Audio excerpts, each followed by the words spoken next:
नमस्कार, मैं आरबी सिंह यादव और आप देख रहे हैं मेरा YouTube channel RB Singh Yadav editor. आज हम समाजवादी पार्टी के सांसद जो राज्यसभा में सांसद हैं रामजीलाल सुमन, उनके बारे में बात करेंगे। उन्होंने कल पार्लियामेंट में भारतीय जनता पार्टी सरकार को किस तरह से धोया है किसानों को लेकर के। जो राष्ट्रपति के अभिभाषण में बातें कही गई थी, उन्होंने उनकी सारी पोल खोल के रख दी। उन्होंने यहाँ तक कहा कि जो शांता कुमार कमेटी बनी थी, तो वो शांता कुमार तो भारतीय जनता पार्टी के ही मुख्यमंत्री थे, हिमाचल के मिनिस्टर भी रहे वो केंद्र में कई बार। उनकी कमेटी ने जो निष्कर्ष निकाल के दिया था, उस पर उन्होंने बहुत तंज कसा और कहा कि किसानों को जो अब तक रियायत मिली है वो 14% किसान ही उसमें शामिल हैं, बाकी पूरा 86% को अभी तक रियायत नहीं मिली है, जो किसानों की बात थी। खैर, अब मैं ज़्यादा क्या कहूँ, आप मेरे चैनल को सब्सक्राइब कर लीजिए और पूरा वीडियो मैं रामजीलाल सुमन के साथ आपके साथ दिखाता हूँ। वीडियो अच्छा लगे तो उसे लाइक कर लेना। और जो किसानों की बात है वो हम राज्यसभा सदस्य समाजवादी पार्टी सुमन जी के साथ शेयर करते हैं आपके साथ। उसको देखिए किस तरह से उन्होंने धज्जियाँ उड़ा दी हैं लोकसभा में। उपसभापति जी, यह सदन उपराष्ट्रपति जी के अभिभाषण पर चर्चा कर रहा है और राष्ट्रपति जी ने अपने अभिभाषण में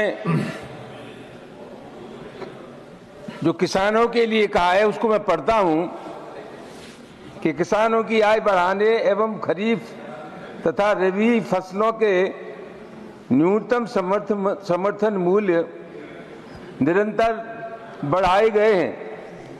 उपसभापति महोदय, सवाल इतना ये नहीं है कि न्यूनतम समर्थन मूल्य कितना बढ़ाया गया है, उससे ज्यादा महत्वपूर्ण यह है कि किसान को न्यूनतम समर्थन मूल्य का लाभ मिला है कि नहीं मिला है। और मैं कहना चाहूंगा कि नहीं मिला है। एक शांता कुमार कमेटी बनी, उपसभापति जी महोदय, शांता कुमार भारतीय जनता पार्टी के नेता थे, भारतीय जनता पार्टी की सरकार में केंद्र में मंत्री रहे, हिमाचल प्रदेश के मुख्यमंत्री रहे। और शांता कुमार कमेटी ने जो निष्कर्ष निकाला वो ये था कि सिर्फ 14% किसानों को ही एमएसपी का लाभ मिलता है। उपसभापति जी, 2020-2021 में भी किसानों का बड़ा आंदोलन हुआ। लगभग 700 किसान उसमें शहीद हो गए। तमाम किसानों के खिलाफ आपराधिक मुकदमे लिखे गए। सरकार ने उनकी कोई आज तक इमदाद नहीं की, मुकदमे वापस नहीं हुए। और सरकार, और सबसे महत्वपूर्ण बात यह है कि सरकार ने उस समय जो समिति बनाई थी, सभापति महोदय, उस समिति का भी कोई सार्थक प्रयास किसानों के हित में नहीं रहा।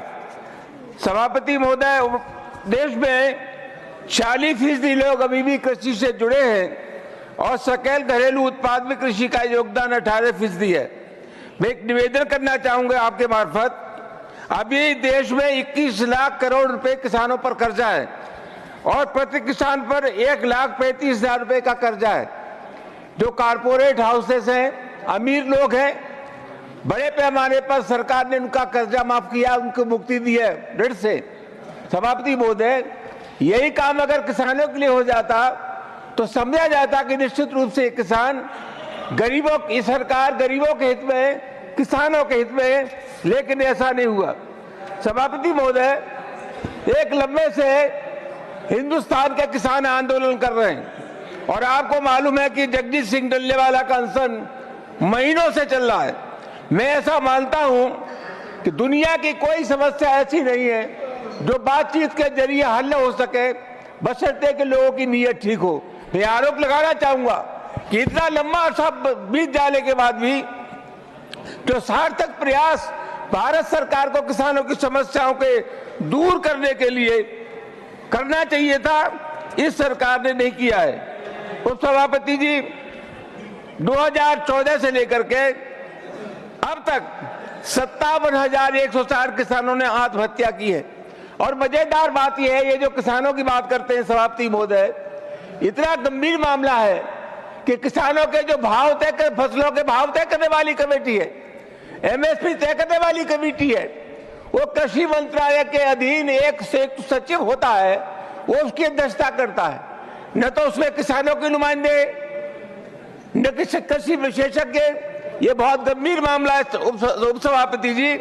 ये सरकार किसानों के हितों से खिलवाड़ कर रही है और मैं बहुत विनम्रतापूर्वक निवेदन करना चाहूंगा, अभी तक मैंने जो भाषण सुने हैं, इधर ये जो बीजेपी के लोग बैठे हैं, तमाम लोगों के प्रवचन मैंने सुने, लेकिन किसानों के सवाल पर शायद एक दो आदमी ने कोई बात कही हो, लेकिन किसानों के सवाल पर ये बोलने के लिए तैयार नहीं है।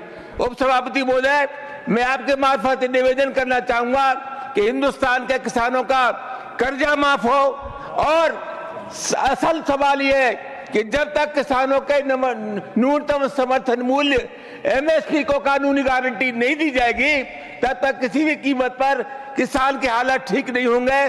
सरकार को संवाद स्थापित करना चाहिए किसानों की समस्याओं के सिलसिले में, और जितनी जल्दी किसानों की समस्या का निराकरण हो सके उतना ही अच्छा रहेगा। बहुत बहुत धन्यवाद। धन्यवाद।